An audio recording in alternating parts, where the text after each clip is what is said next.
kamanya n'eddoboozi fraction yakyo okuva ku DXT Media banange ng'olwaleero tuze ne programu yaffe olwaleero tukomewo ne programu yaffe nga bagiyita the business lab how to start a business with small money you have ng'olina gy'oli si mu Dubai mwokka ne mu Uganda olunaku olwaleero omulamwa gwaffe gwe tuliko how to use 10 dirhams oba mu Uganda how to use 10,000 nusu omutwalo e Uganda ogukozesa otya oba wano e Dubai nga gye tuyita 10 dirhams otandika otya ng'omwana ali mu bed space yeebase tolina mulimu ng'osobola otandisa omutwalo ogwo nga idea gyendeese leero eri about chapati mu Dubai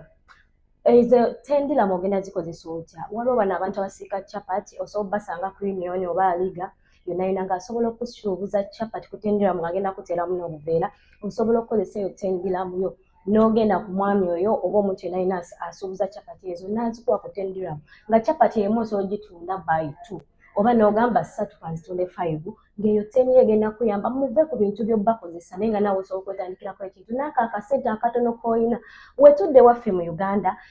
omutwalo gwe oyinza gukozesa otya abantu abasinga mu wino mu kikuubaawo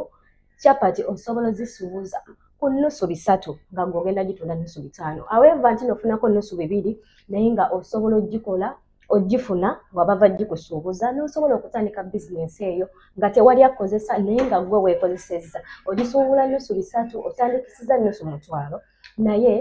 nga gy'ogenda okujja ebintu ebyo obuveera bagenda bukuweerako okitegeera osobola otandisa kano ka polythene bag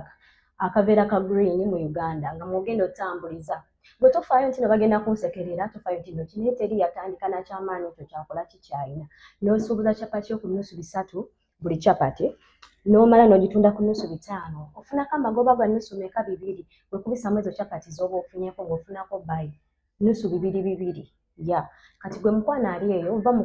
kunyooma emirimu tandika n'akatono k'olina ng'ogenda kufuna kinene wamu ya ne Masaka sigenda kwogera kyokka along like Kampala but even Masaka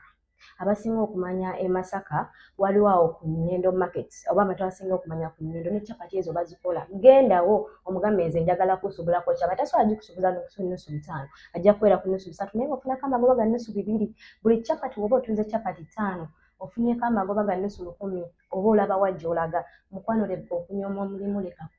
kwejalabya mbuno sobola kukola kino bwetandika okukola ssente ekyo kyobubeeni yagamba kano akayimba teri mulimu mubi tonyooma mulimu mukwano leka okugamba nti nonze kampandika application ki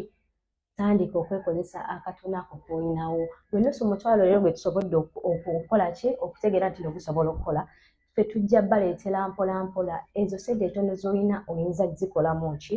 ya nga nyongera okubagamba eno programu yaffe mugyekuumireko ku YouTube egenda kubeerawo ya ne ku TikTok or Instagram olunaku olwaleero tubadde tubagamba how to use 10 dirham or how to use 10,000 in Uganda even in Dubai weekuumireko tugenda kulaga akakasente akatono oyinza kukakozesa ki leka kwegomba nti no like Kyagulanyi yatandika atya yatandika n'akakatono kalina kyoba yaleeta advisor kana akayimba n'abagamba